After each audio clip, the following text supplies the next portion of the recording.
Bismillahirrahmanirrahim. Assalamualaikum warahmatullahi wabarakatuh.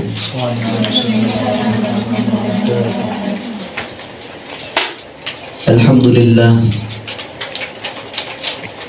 Assalatu wassalamu ala Rasulillah Sayyidina wa maulana Muhammadin ibn Abdullah wa ala alihi wa sahbihi wa mawalah, amma ba'd. Qala al-mu'allif rahimahullah wa nafa'ana bihi wa bi'ulumihi fid darain. Sallallahu alaihi wa sallam. Al-Fatiha. A'udzu billahi minasy syaithanir rajim. Bismillahirrahmanirrahim. Alhamdulillahi rabbil alamin. Ar-Rahmanir Rahim, Maliki yaumiddin.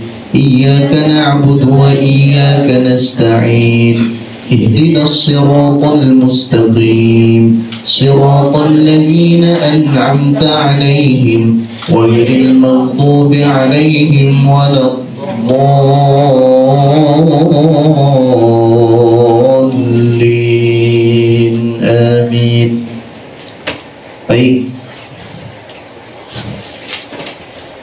mari kita melanjutkan pembacaan tafsir surah Yasin, yang mana pada malam hari ini kita telah sampai pada surah Yasin ayat yang ke-12. Surah Yasin ayat yang ke-12. Mari kita baca bersama-sama. A'udzu billahi minasy syaithanir rajim. Bismillahirrahmanirrahim. Inna nahnu nuhyil mauta wa naktubu ma qaddamu wa atharahum wa kulla syai'in ahsaynahu fi imamin mubin. Bismillahirrahmanirrahim. Inna nahnu nuhyil mauta.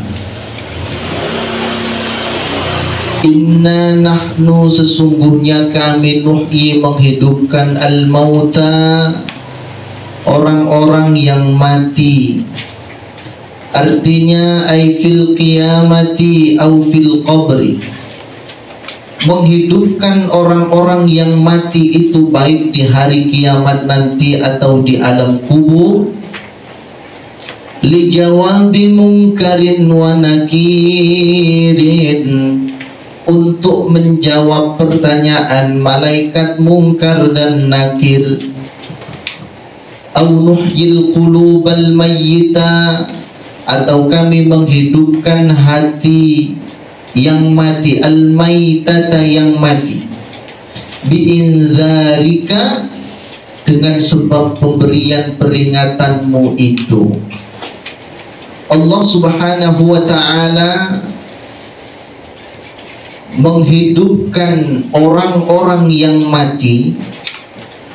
Baik orang yang mati itu dihidupkan oleh Allah mulai dari alam kubur untuk menjawab pertanyaan daripada malaikat mungkar dan nakir, atau kelak di yaumil qiyamah semuanya akan dihidupkan oleh Allah subhanahu wa ta'ala.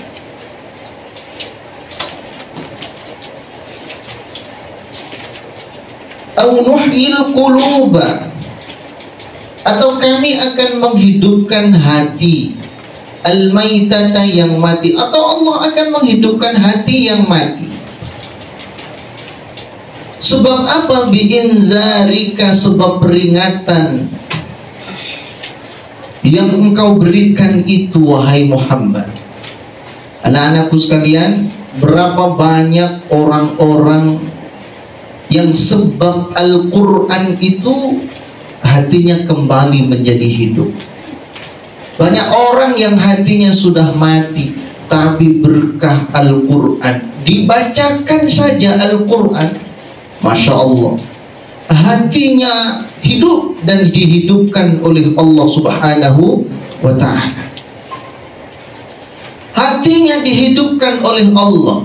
Kita ingat bagaimana dulu galaknya Sayyidina Umar bin Khattab, bagaimana ganasnya dulu Sayyidina Umar ibn Khattab sebelum beliau diberikan hidayah oleh Allah.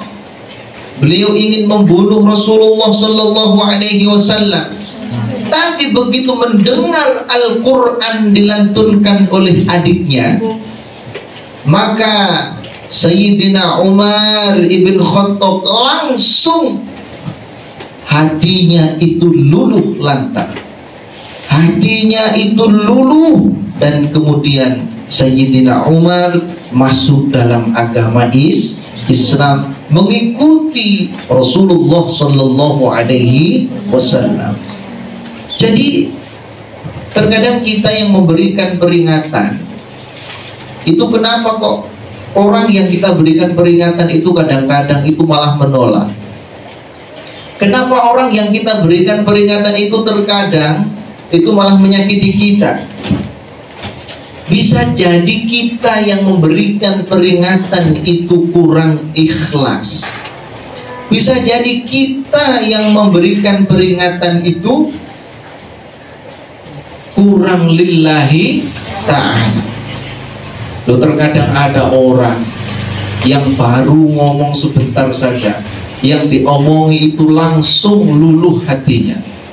Tapi ada orang yang mulutnya sudah berbusa-busa, dia mengajak seluruh orang-orang untuk berbuat baik, tapi juga belum mau mengikuti apa yang menjadi dakwah dari orang tersebut. Oleh karena itu, anak-anakku sekalian, Bapak Ibu yang dimuliakan oleh Allah Subhanahu wa Ta'ala, kita yang diberikan kesempatan oleh Allah untuk mengajak orang, untuk menjadi seorang dai. Dai itu harus kita awali dengan fondasi ikhlas. Karena siapapun yang ikhlas saat kita menyuarakan, mensyiarkan Islam, maka fa insya Allah, Allah Subhanahu wa Ta'ala pasti, ingat, pasti akan bersama kita.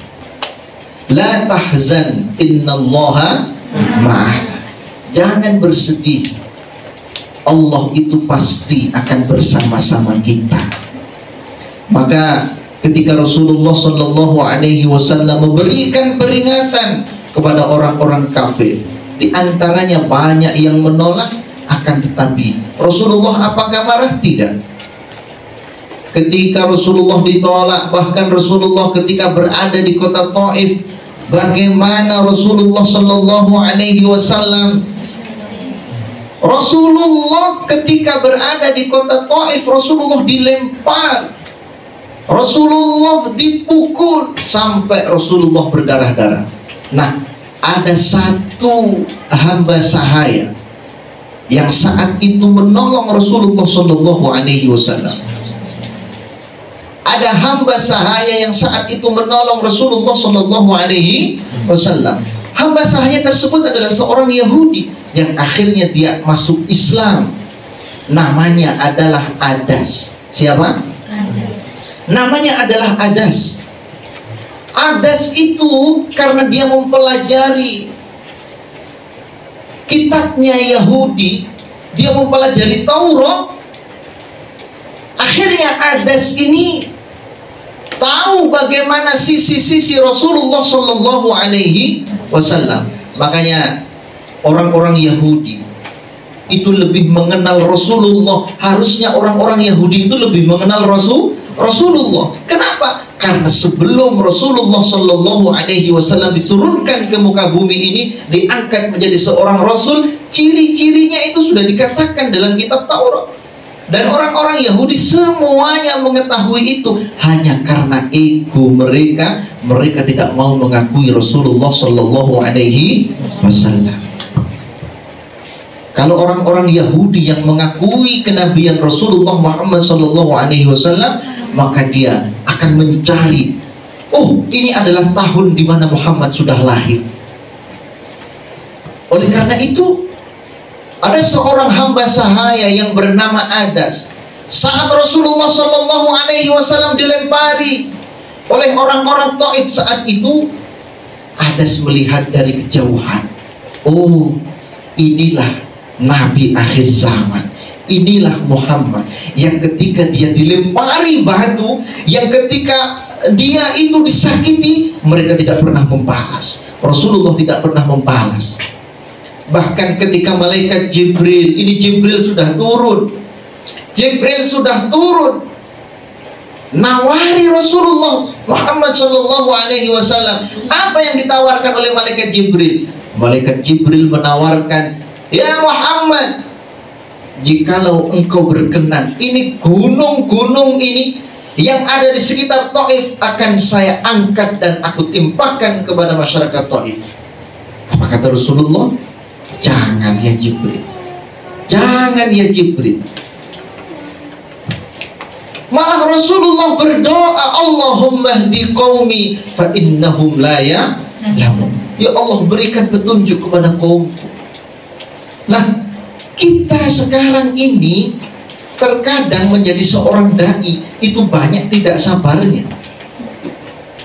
Kita menjadi seorang dai, menjadi seorang ustadz itu kadang-kadang banyak tidak sabarnya. Ada muridnya melakukan kesalahan, oh langsung dikeluarkan. Ya, ada muridnya melakukan kesalahan, langsung dikeluarkan, marah sambil diem, dah nggak mau nyimak setoran. Buat apa nyimak setoran? Ini juga nggak boleh. Nanti kalian kalau misalnya jadi seorang kiai, ini potongan-potongan kiai tahu lagi, anak-anak ini, kalau kalian nanti jadi seorang kiai, maka kalian harus sabar, ngadepi anak-anak santri yang model-model. Loh aku kini orang sabar ngadepi sampean-sampean yang model rai-raimu niki. Ya wis tak tokno kabeh.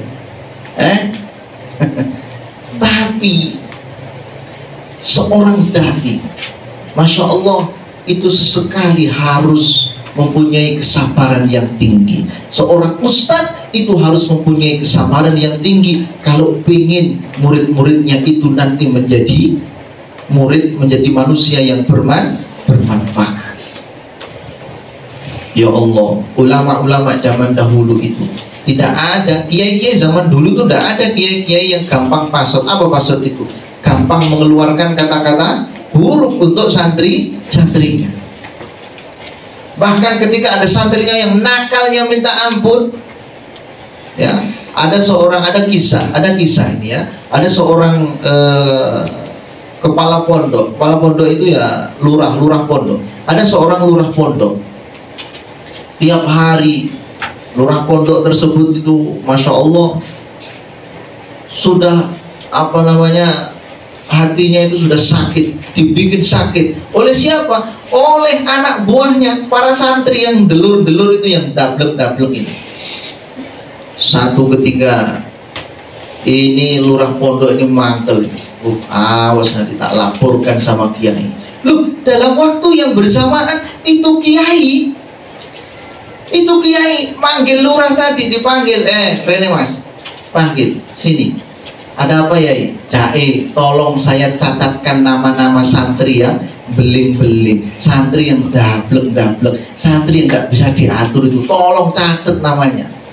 Oh, kata lurah pondok tadi, cocok. Saya catat semuanya, saya laporkan semuanya, biar dikeluarkan.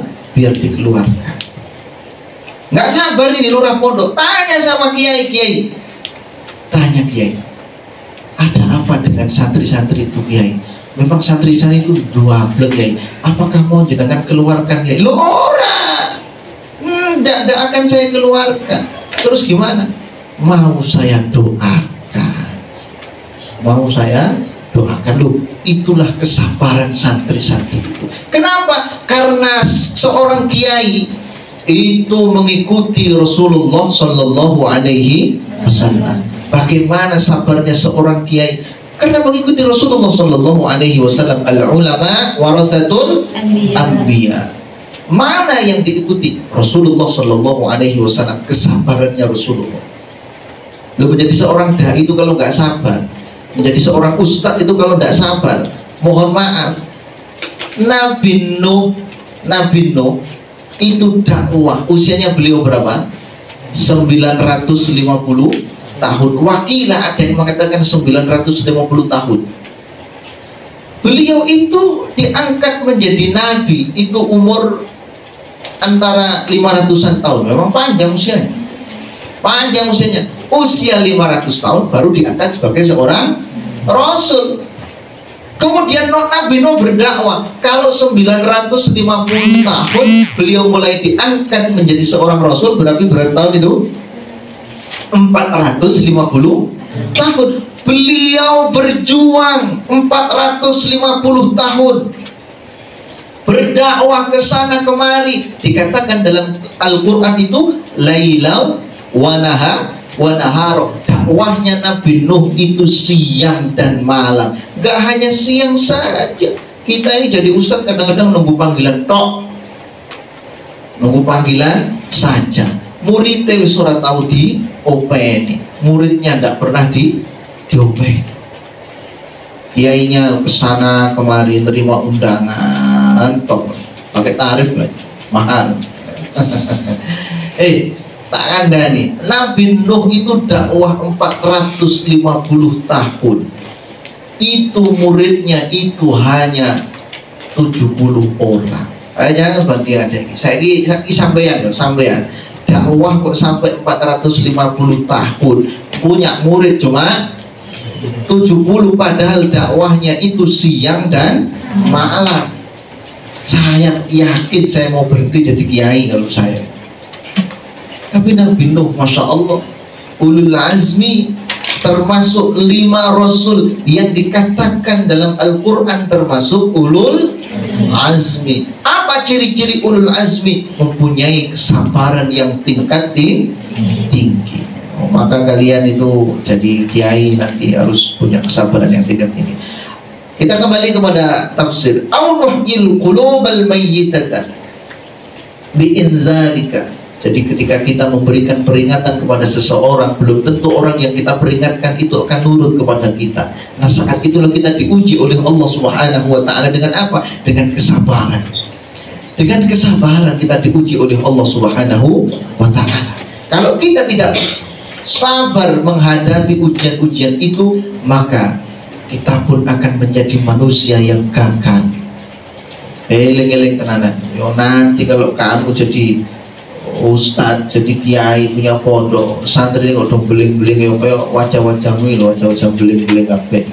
Yo, gak oleh di dongakno sing elek-elek, ndak boleh didoakan yang jelek, harus didoakan yang baik, baik.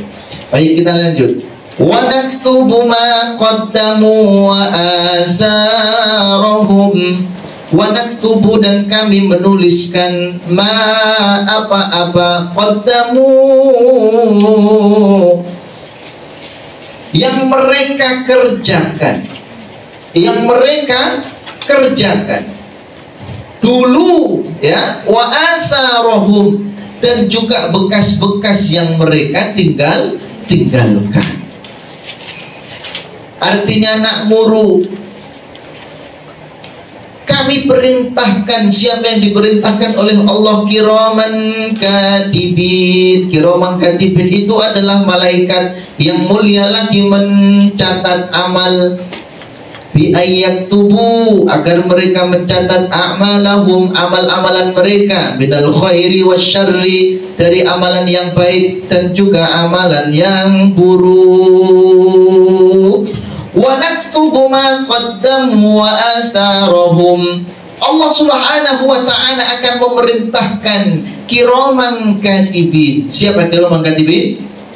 Malaikat yang mulia lagi pencatat amal. Siapa itu?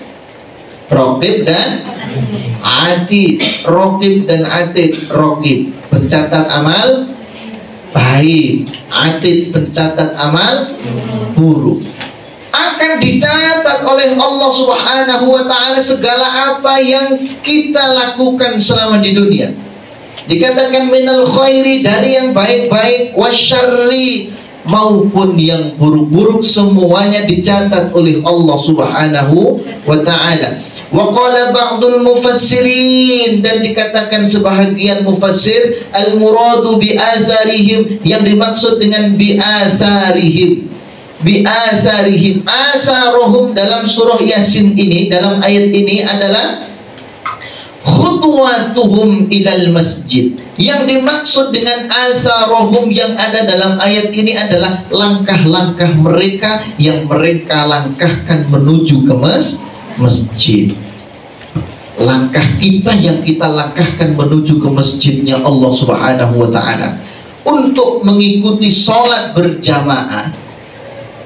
Ini rupanya nanti menjadi asar. Apa itu asar? Bekas-bekas kebaikan. Langkah-langkah kita yang kita langkahkan menuju ke masjidnya Allah Subhanahu wa ta'ala, itu nanti akan menjadi bekas-bekas kebaikan, yang itu nanti akan menjadi saksi di hadapan Allah Subhanahu wa ta'ala. Ayat ini turun kama qala Ibnu Abbas radhiyallahu ta'ala anhuma. Kalau dikatakan Ibnu Abbas, itu berarti putranya siapa? Putranya siapa? Pamannya Rasulullah, Sayyidina Abbas, Abdullah ibn Abbas. Namanya Abdullah ibn Abbas. Fi sabab nuzuliha, dikatakan sebab diturunkannya ayat ini adalah anna qabilatan, sesungguhnya qabilah minal ansari, dari ansar, syaku itu mengadu, ila Nabi alaihi salatu wassalam bu'da manazilihim. Apa yang mereka adukan kepada Rasulullah sallallahu alaihi wasallam? Ternyata yang mereka adukan adalah bu'da manazilihim, terkait jauhnya rumah mereka ilal masjid, menuju ke masjid. Wa aradu, dan mereka menginginkan apa itu? Ayyabnu, agar mereka bisa membangun buyutan, rumah-rumah indal masjidi, di samping masjid. Fa anzalallahu ta'ala hadhil ayat, maka Allah Subhanahu wa ta'ala akhirnya menurunkan ini ayat, wahiyya wa naktubu ma qaddamu wa atharuhu. Ya Allah, ada sebuah kabilah dari kaum Ansar, ya, ada sebuah kabilah dari kaum Ansar ini mengeluh kepada Rasulullah sallallahu alaihi wasallam, ya Rasulullah, rumah kami itu sangat jauh dari masjid, sehingga kalau kami itu menuju ke masjid itu kadang terlambat jauh. Dia sholat subuh, dan ingat ya, dulu itu tidak ada listrik, tidak ada mobil. Nah sekarang kalau jauh ke masjid enak pakai mobil. Loh sekarang itu rumah satu komplek dengan masjid saja kadang-kadang naik mobil kok, nggak mau jalan kaki. Saya ke masjid naik motor, saya ke masjid naik motor. Nah, orang-orang zaman dahulu itu tidak ada yang naik kendaraan mobil belum ada, motor juga belum ada. Punya onta itu kalau yang kaya-kaya, kalau yang tidak kaya tidak punya onta. Mereka akhirnya mengadu kepada Rasulullah karena saking inginnya mereka itu sholat berjamaah bersama Rasulullah. Mereka ingin takbiratul ihramnya itu mengiringi takbiratul ihramnya Rasulullah. Makanya kalau kita takbiratul ihram itu, kita harus persis mengiringi takbiratul ihramnya imam. Begitu imam Allahu Akbar, langsung kita Allahu Akbar. Jangan usolli dulu. Kelamaan kalau usolli berarti tidak mengiringi. Kapan Ustaz usollinya? Usollinya itu kalau ustadznya itu juga usolli. Atau kalau imamnya Allah, langsung kamu usolli fardal maghrib, begitu. Paham? Loh, memangnya kenapa Ustaz? Ada apa dengan mengiringi takbiratul ihramnya imam? Satu saat sahabat Rasulullah Shallallahu Alaihi Wasallam Abdurrahman bin Auf radhiyallahu anhu, beliau itu telat mengikuti takbiratul ihramnya Rasulullah. Akhirnya beliau mengadu kepada Rasulullah karena memang tidak pernah sebelumnya itu. Ya Rasulullah, saya merasa bersalah ya Rasulullah. Ada apa denganmu? Ya Abdurrahman, kata Rasulullah, saya tadi terus terang ya Rasulullah, ketika sholat itu saya terlambat takbiratul ihram. Loh ini loh yang sahabat itu terlambat takbiratul ihram saja susahnya luar biasa. Nah kita ini kadang-kadang imamnya takbiratul ihramnya masih guyon. Kadang-kadang kita ini baru usolli lo, yo gak ngono deh. Apa tidak boleh Pak Ustaz? Ya boleh saja. Tapi lihat percakapan Sayyidina siapa? Abdurrahman bin Auf bersama Rasulullah Shallallahu Alaihi Wasallam. Ketika Abdurrahman bin Auf radhiyallahu anhu mengadu kepada Rasulullah tentang terlambatnya mengikuti takbiratul ihramnya Rasulullah, maka Abdurrahman bin Auf radhiyallahu anhu ini bersedih. Beliau bersedih. Kenapa bersedih? Kata Abdurrahman bin Auf, ya Rasulullah, saya sedih ya Rasulullah. Apakah takbiratul ihramku tadi yang terlambat mengiringi takbiratul ihrammu itu bisa aku ganti dengan unta 300 ya Rasulullah? Bayangno, isabat bayangno, sampeyan bayang. Loh, apa namanya? Telat takbiratul ihram. Abdurrahman bin Auf radhiyallahu anhu mau mengganti dengan berapa? 300 unta. Berganti biro 300 unta ini. Kuat nggak kita sekarang ini? Kata Rasulullah Shallallahu Alaihi Wasallam, tidak bisa, tidak bisa. Sedih, Abdurrahman bin Auf sedih. Kemudian, ya Rasulullah, jangan 300 ya Rasulullah, saya naikkan 600 unta. Apakah bisa mengganti ya Allah keterlambatan saya mengiringi takbiratul ihram tadi ya Rasulullah? Kata Rasulullah, tidak bisa ya Abdurrahman. Nggak bisa. Masya Allah, telat takbiratul ihram akan diganti dengan 600 unta. Tapi tidak bisa. Makanya kita yang terbiasa sholat bersama imam, begitu imamnya Allahu Akbar, langsung ikuti Allahu Akbar. Pak Ustadz, saya tidak sempat usolli. Gaklah. Yang penting kamu sudah niatnya kapan? Bersamaan dengan takbiratul ihram. Kalau kamu misalnya tidak sempat usolli, tidak masalah, langsung Allahu Akbar. Kalau kamu masih sempat usolli, tapi begitu imam Allahu Akbar, kamu juga Allahu Akbar. Makanya Bapak Ibu sekalian, anak-anakku semuanya yang dirahmati Allah, begitu besarnya ketika kita mengiringi takbiratul ihram imam, ya, Rasulullah Shallallahu Alaihi Wasallam beliau mengatakan bahwa mengiringi takbiratul ihramnya imam itu pahalanya lebih besar daripada dunia dan isinya. Maka berbahagialah orang-orang yang suka jamaah di masjid, ya, Pak Johan, Pak Iwan, ini orang-orang yang terbiasa sholat di masjid. Jangan pernah kita meninggalkan atau melewati takbiratul ihramnya imam. Ustadz, bagaimana kalau kita sholat di rumah? Tidak masalah. Sholat di rumah, bapak jadi imam, ibu jadi makmum, anak-anak jadi makmum. Begitu bapaknya Allahu Akbar, istri, anak-anaknya langsung Allahu Akbar. Begitu ya. Mengiringi takbiratul ihramnya imam itu lebih besar daripada dunia dan isinya. Lah ini para sahabat rumahnya jauh, rumahnya sangat jauh sekali. Untuk menuju ke masjidnya Rasulullah Shallallahu Alaihi Wasallam ini perlu perjuangan yang sangat berat. Oleh karena itu mereka mengadukan hal ini kepada Rasulullah Shallallahu Alaihi Wasallam.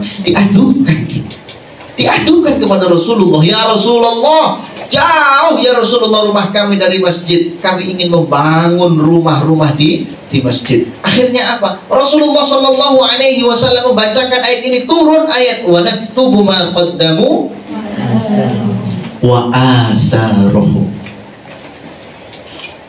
Quran itu terkadang turunnya ada yang tidak utuh satu ayat. Ini perhatikan ya. Quran itu terkadang turunnya tidak utuh satu ayat.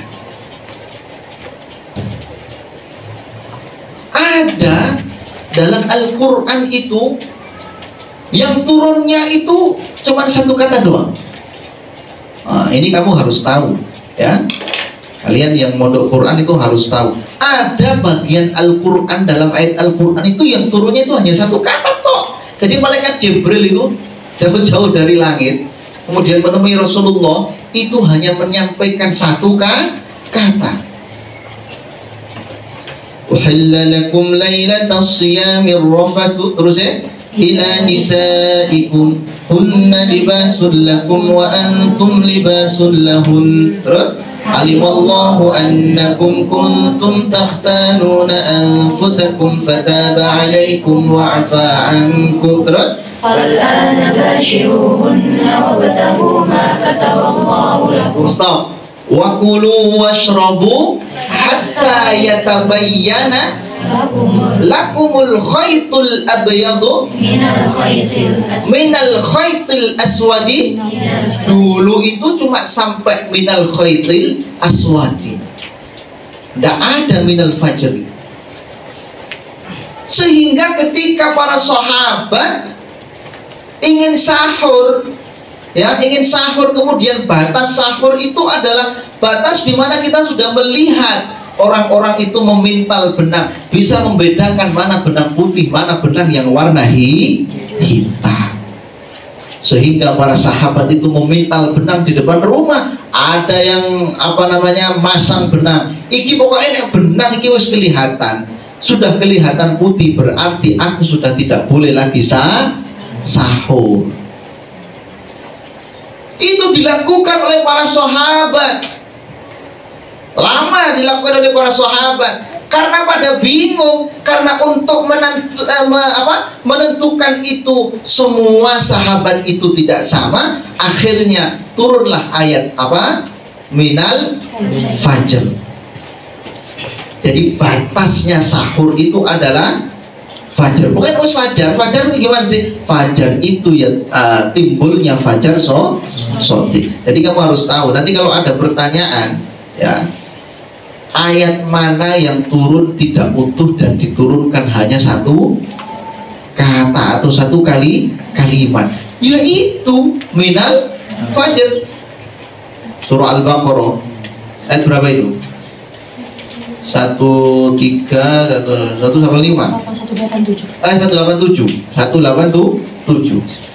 Surah Al-Baqarah 187 ya. Itu ada satu kalimat yang jauh-jauh oleh malaikat Jibril diturunkan, hanya minal fajr wis menutok langsung balik mana.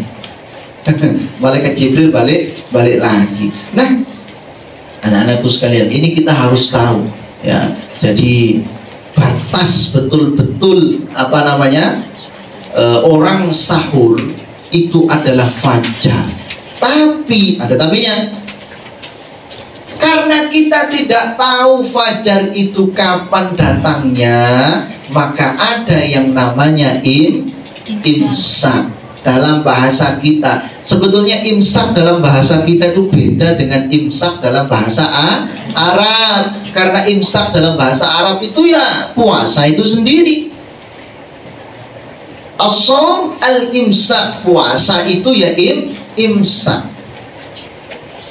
Nah, imsak dalam bahasa kita itu berbeda dengan imsak dalam bahasa Arab. Karena imsak dalam bahasa kita itu adalah perhatian-perhatian. Nah, kalau kereta mau jalan, itu adalah pengumuman perhatian-perhatian. Dalam waktu 5 menit lagi kereta akan jalan. Mohon penumpang yang masih berada di luar untuk segera masuk menaiki kereta. Imsak itu begitu. Maka kalau imsak apakah masih boleh makan, Ustaz? Boleh. Imsak itu masih boleh makan, tapi agak percepat. Begitu ya.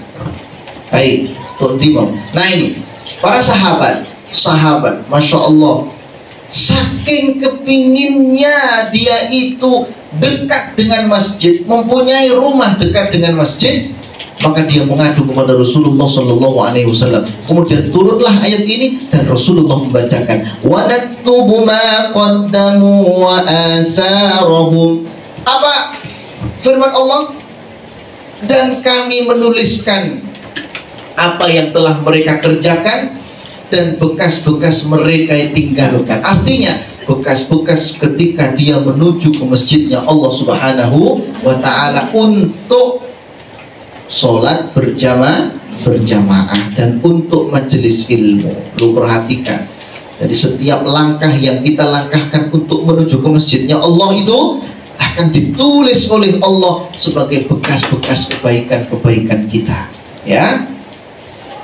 Fa'ulima min hadha anna man ata ilal masjidi min makanin ba'idin yakunu thawabuhu a'zama mimman ata min makanin qarib. Maka dapat diketahui dari keterangan tersebut bahwa orang yang datang ke masjid dari tempat yang jauh, ya, dari tempat yang jauh, maka pahalanya itu lebih besar dibanding dengan orang yang datang menuju ke masjid tapi rumahnya dekat dengan masjid.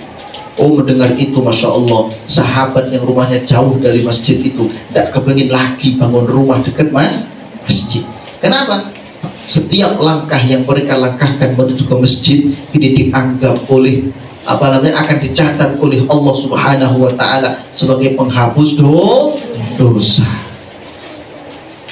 Tetapi Pak Ustaz, gimana kalau ke masjidnya itu naik mobil Pak Ustaz? Gimana kalau masjidnya itu naik motor Pak Ustaz? Ya mbuh, wong keterangan di kitab juga tidak ada yang mengatakan gimana kalau naik mobil, gimana kalau naik motor, nggak ada. Ya, wis pokoknya naik mobil lah, mau naik motor, yang penting ke masjid untuk mengikuti sholat berjamaah. Pak Ustaz, kalau wanita bagaimana? Wanita itu yang paling baik sholatnya di dalam rumah dan di dalam kamar. Itu yang paling baik, paling afdol. Tapi apakah boleh Pak Ustaz kalau wanita itu ke masjid ikut syiar, ikut sholat berjamaah? Boleh, Rasulullah tidak melarang. Ketika kita menuju ke masjid, ibu-ibu khususnya, ya, ketika ibu-ibu itu ke masjid, syaratnya satu. Dalam fikih dikatakan tidak boleh menjadi perempuan apa kemarin? Mar'atun hay'ah. Jangan menjadi mar'atun hay'ah. Apa mar'atun hay'ah itu? Wong wedok sing kakean setilah. Itu bahasa Indonesia nih, perempuan yang genit, mau ke masjid saja. Oh, lipstiknya itu 1 cm tebal. Oh, bedaknya itu tambah 2 cm. Masya Allah, menornya luar biasa. Pakai gelang sampai kalau jalan itu kerincang-kerincing. Ini tidak boleh. Justru yang seperti ini tidak mendapatkan kesunahan. Jangankan sholat fardu, sholat id saja, orang-orang yang semacam ini itu tidak mendapatkan kesunahan. Lah kalau ke masjid gimana Pak Ustaz? Ya wis, ke masjid sama suami, kalau nggak ada suami izin sama suami untuk menuju ke masjid. Kalau sudah diizini sama suami berangkat, tapi yang biasa-biasa saja. Nah ini ya, Masya Allah. Kama ruya 'an Nabi alaihi salatu wassalam, sebagaimana telah diriwayatkan oleh Nabi Muhammad sallallahu alaihi wasallam, ala ukhbirukum bima yamhullahu bihil khataya. Ala ukhbirukum, apakah tidak aku beritakan kepada kalian, bima yamhullahu, mengenai perkara yang Allah akan menghapuskan. Apa itu? Al-khataya, kesalahan-kesalahan. Wa turfa'u bihi darajat. Wa turfa'u bihi darajat, dan Allah angkatkan derajat-derajat. Sebab perkara tersebut, yang pertama adalah isbaghul wudu'i 'alal makarih. Yang pertama adalah menyempurnakan wudu saat menghadapi hal-hal yang tidak menyenangkan. Artinya makarih itu sebetulnya adalah musim dingin, ya, dingin. Kita itu gini loh, wudu, orang yang wudu, menyempurnakan wudu, ya, saat kita itu pada kondisi yang tidak kita senangi. Apa itu? Ketika kita bangun malam, kemudian kita wudhu saat bangun malam itu, kira-kira kita senang atau tidak? Banyak orang yang tidak senang. Kenapa? Karena kalau bangun itu habis pipis maunya tidur lagi. Nah, orang yang dalam keadaan wudhu, ya, bangun malam kemudian dia wudhu, maka Allah Subhanahu wa ta'ala akan merontokkan dosa-dosanya, dan Allah akan angkat derajatnya di hadapan Allah Subhanahu wa ta'ala dan di hadapan manusia.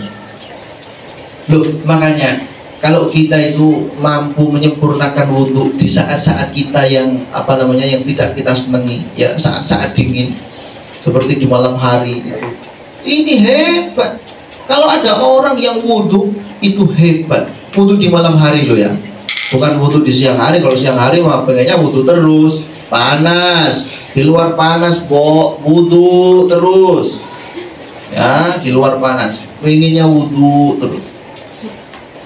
Tapi kalau di malam hari dingin, kemudian ngantuk, kalau kita sudah bangun, mohon maaf ibu-ibu, bapak-bapak yang mohon maaf yang sudah usianya itu di atas 50 tahun misalnya, ketika kita bangun malam untuk pipis, ya, mohon maaf, untuk pipis itu kita kepengennya tidur langsung apa wudhu dulu? Saya yakin semua pasti akan menjawab pengennya tidur langsung, tidur lagi. Tapi Rasulullah Shallallahu Alaihi Wasallam memberikan gambaran orang-orang yang wudhu di saat-saat itu dan dia menyempurnakan wudhunya, maka Allah akan hapuskan dosa-dosanya dan Allah akan angkat derajatnya. Ya, isbaghul wudu'i 'alal makari. Yang kedua adalah wa kathratul khutwati ilal masjid. Dan yang kedua adalah memperbanyak langkah-langkah menuju ke masjid. Memperbanyak langkah menuju ke masjid.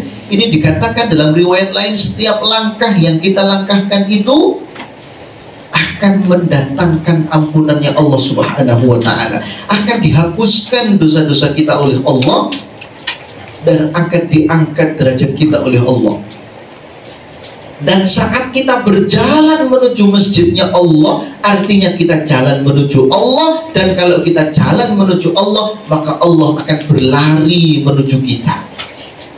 Artinya Allah tidak akan meninggalkan kita. Allah tidak akan meninggalkan hamba-hambanya yang selalu memakmurkan masjid. Makanya berbangga nih Mas Usman, Mas Rizky yang setiap hari ke masjid, ya, meskipun untuk bekerja, tapi bekerjanya di masjid untuk memakmurkan masjidnya Allah Subhanahu wa ta'ala. Bu Nini yang tiap hari ke masjid, ibu-ibu ini, ibu-ibu apa namanya, ibu-ibu mana ini, ibu-ibu An-Nasr ini, Masya Allah, Bu Fira, Bu Baby, ya, yang tiap hari ke masjid untuk memakmurkan masjidnya Allah. Tapi ibu jangan tanya kepada saya, Ustadz, cara ngitungnya gimana? Mau saya pakai mobil Pak Ustadz, saya nggak melangkah. Ya wis mbok, siapa tahu nanti yang dihitung adalah putaran bannya. Tapi ini saya ngarang loh ya, di kitab nggak ada itu putaran ban dihitung oleh Allah, itu nggak ada. Ini saya cuma ngarang doang ya. Nah, saya ke masjid juga pakai motor. Intinya adalah ketika kita menuju ke masjidnya Allah Subhanahu wa taala, di situ pasti ada ampunan Allah. Di situ pasti akan diangkat derajat kita oleh Allah Subhanahu wa taala. Makanya kalau kita masih murid-murid masjid, orang Jawa bilang murid-murid masjid. Kalau kita masih menghidupkan masjid, kalau kita masih memakmurkan masjid, insya Allah kita tidak akan miskin, kita tidak akan fakir. Nah, eling-eling teranan. Kalau kita masih mau menghidupkan masjid, kita tidak akan fakir, kita tidak akan miskin, karena derajat kita akan diangkat oleh Allah Subhanahu wa taala. Yang ketiga, orang yang akan dihapus dosa-dosanya oleh Allah dan akan diangkat derajatnya oleh Allah adalah wantidharus sholati ba'da sholat, yaitu menanti sholat setelah sholat. Menanti sholat setelah sholat. Bapak-bapak, ibu-ibu, habis sholat maghrib jangan pulang ke rumah, tunggu sampai sholat isya. Ya Rabb, orang yang mampu intidharus sholat ila sholat, maka Allah akan mengirimkan malaikat khusus. Ini termasuk hamba-hamba yang mendapatkan doanya malaikat. Siapa itu? Di antaranya adalah intidharus sholati ba'das sholat. Orang yang menunggu sholat menuju ke sholat yang lainnya. Habis sholat maghrib, oh saya mau menunggu sholat isya. Dengan apa? Dengan mengisinya mengikuti majelis ilmu seperti ini. Maka itu Allah akan turunkan malaikatnya Allah, dan malaikat tersebut itu memohonkan ampun kepada Allah atas orang tersebut. Apa kata malaikat? Allahumma ighfir li fulan, Allahumma ighfir li fulan, Allahumma ighfir li fulan. Sampai kapan? Sampai datang waktu sholat lagi. Masya Allah. Kemudian kalau dia sholat bersama imam, kemudian mengikuti takbirnya imam lagi tadi, itu Allah juga sama, ada malaikat yang nanti akan memintakan ampun kepada orang tersebut. Allahumma ighfir li fulan, Allahumma ighfir li fulan, terus Allahumma ighfir li fulan, Allahumma ighfir li fulan.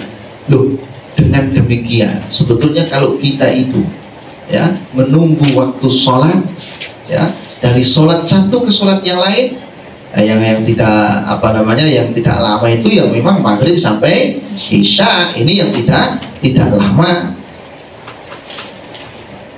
Kalau kita mampu menunggu itu, maka selama itu kita didoakan oleh para malaikat Allah. Ya Allah, siapa yang gak kepengen didoakan oleh malaikat? Ibu-ibu ini banyak yang tanya, Ustaz, bisa nggak kita ini yang sholatnya di rumah, kemudian kita menunggu waktu sholat? Niatkan saja ibu, niatkan saja, diniati ya. Apalagi yang ada di pondok ini hidupnya nunggu, nggak aja nunggu sholat, nunggu tahun depan pulang ya. Lawang tiap hari ada di pondok kok. Makanya orang di pondok itu, orang itu tidak ada yang pahalanya itu bisa sebanyak orang-orang di pondok. Maka kalian itu harus berbahagia, berbangga karena kalian masih di pondok. Orang yang ada di pondok itu, ya Allah, pahalanya itu luar biasa. Di pondok, tiap waktu ngaji, sholatnya pasti berjamaah. Nggak tahu saya, sholat berjamaah itu karena memang takut didenda atau bagaimana. Yang penting pokoknya nggak ikut sholat berjamaah, didenda berapa? 50.000. Noai kok repot. Di pondok nggak ikut berjamaah, denda 50.000. Pondoknya gratis, dendanya jalan.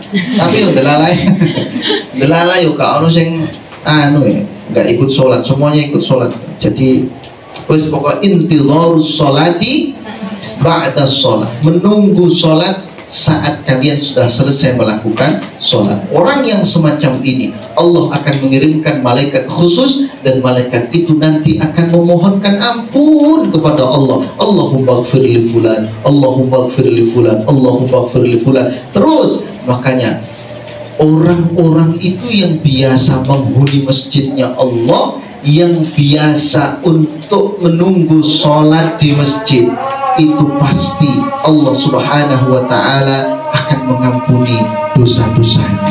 Maka terakhir, nah ini belum selesai pembahasan wanaktubu ma qaddamu wa atharuhu, ya, insyaallah akan dilanjutkan pada pertemuan berikutnya, ya, insyaallah akan dilanjutkan pada pertemuan berikutnya. Nah, saya berharap agar kita semuanya, bapak-bapak, ibu-ibu, anak-anakku semuanya ini menjadi orang yang ahli wudu, menjadi orang yang ahli wudu. Kalau kita ahli wudu, itu juga akan didoakan oleh malaikat selama wudu kita tidak batal. Kita akan didoakan oleh malaikat. Allahumma ighfir li fulan, Allahumma ighfir, terus. Makanya biasakan kita itu dimanapun menjaga wudu. Namanya dawamul wudu. Dawamul wudu, dimanapun kita berada, kita tetap dalam keadaan wudu. Batal Pak Ustaz, ya udah cari tempat untuk wudu. Mereka para ulama, bahkan Imam Asy-Syafi'i mulai Isya, Imam Asy-Syafi'i itu mulai Isya sampai subuh, padahal beliau itu kelihatan tiduran, ya, beliau itu kelihatan apa? Tidur. Tapi begitu datang sholat subuh, ya Allah, Imam Asy-Syafi'i langsung bangun sholat, langsung bangun untuk sholat. Imam Asy-Syafi'i langsung bangun untuk sholat. Ini pernah dilihat oleh putrinya Imam Ahmad bin Hanbal. Putrinya Imam Ahmad bin Hanbal, ini terakhir ya, saya tutup dengan cerita. Putrinya Imam Ahmad bin Hanbal itu pernah mengintip bagaimana tingkah-tingkahnya Imam Asy-Syafi'i. Berarti putrinya Imam Ahmad bin Hanbal ini tidak tidur, tidak, tidak tidur. Dia mengintip Imam Asy-Syafi'i, Masya Allah. Imam Asy-Syafi'i ketika berkunjung ke rumahnya Imam Ahmad, dikasih makan, semua apa yang ada itu dimakan oleh Imam Syafi'i.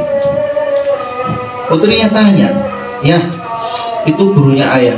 Ini kebetulan putrinya Imam Syafi'i ini ngefans banget, fans beratnya Imam Asy-Syafi'i, fans berat. Kalau nggak fans berat nggak mungkin sampai dilihatin, ditungguin, ya, diperhatikan. Biasanya orang yang diperhatikan itu berarti fans berat. Diperhatikan gimana kesehatan, malah berat. Diperhatikan betul. Ini untuk anak-anak pondok ya, Bapak Ibu sekalian. Berarti itu untuk anak-anak pondok. Baik. Itu putrinya Imam Ahmad bin Hanbal. Itu Masya Allah memperhatikan Imam Asy-Syafi'i, betul-betul diperhatikan. Begitu Imam Syafi'i makan makanan yang ada di hadapannya, tanya, ya, kalau bahasa sekarang ya, itu gurunya ayah, tapi kok makannya banyak banget. Ditanyakan oleh Imam Ahmad pada Imam Asy-Syafi'i, guru, putri saya tadi itu tanya, guru makannya kok banyak banget. Ini antara guru dan murid, Masya Allah, guru, murid saya, anak saya tadi tanya, guru kok makannya banyak banget. Apa kata Imam Asy-Syafi'i? Ya Ahmad, orang itu kalau makan makanannya orang yang alim, orang itu kalau disuguhi oleh orang yang alim, maka di situ makanan yang dia makan itu akan menjadi nur, akan menjadi cahaya. Jadi kalau kalian itu di rumahnya kiai, apa yang ada dimakan. Kalau kalian itu enggak, kalau saya suruh makan itu pura-pura lirik tok. Nanti kalau udah sampai pondok, makanya Pak Ustadz enak-enak deh. Apa udah mau makan. Kemudian, ini udah Isya ya, kita percepat. Kemudian Imam Asy-Syafi'i habis itu langsung tiduran. Dianggap oleh putrinya Imam Ahmad tadi, Imam Syafi'i itu tidur beneran. Begitu datang sholat subuh, ini Imam Syafi'i langsung bangun sholat. Masya Allah, bayangkan mulai isya sampai subuh. Nah kalau kita kembung, mulai isya sampai subuh kok kembung. Ini Imam Syafi'i begitu dengan adat langsung sholat subuh. Putrinya tanya lagi, ayah, itu gurunya ayah, kenapa mau habis tidur kok tidak wudhu kok langsung sholat? Guru, putri saya tadi tanya, guru katanya habis tidur tidak wudhu langsung sholat. Apa jawab Imam Syafi'i? Ya Ahmad, saya itu tidak tidur, saya memang merem tapi saya tidak tidur. Dalam semalam itu saya menemukan 100 masalah, berikut 100 jalan keluar dalam hal fikih. Ini loh Imam Asy-Syafi'i. Kata Imam Ahmad, top guruku. Ya, top guruku. Berarti tidak tidur, ya, tidak tidur. Akhirnya apa? Orang yang dawamul wudu, daimul wudu, maka dia akan terus didoakan oleh para malaikat. Oleh karena itu, mudah-mudahan bapak-bapak, ibu-ibu, anak-anakku semuanya diberikan kekuatan oleh Allah untuk dawamul wudu. Ini kita lagi bahas wa naktubu ma qaddamu wa atharuhu wa kullu syai'in belum. Insyaallah pada pertemuan yang akan datang, mudah-mudahan kita semuanya dalam keadaan sehat walafiat, tidak ada satu halangan apapun. Malam Jumat nanti bisa kita lanjutkan kembali. Mari kita tutup kajian kita pada malam hari ini dengan bersama membaca doa kafaratul majalis. Subhanakallahumma wa bihamdika asyhadu an la ilaha illa anta astaghfiruka wa atubu ilaik. Wassallallahu ala sayyidina Muhammadin nabiyil ummi wa ala alihi wa sahbihi wa baraka wa sallam. Alhamdulillahi rabbil alamin. Yuk selawatan.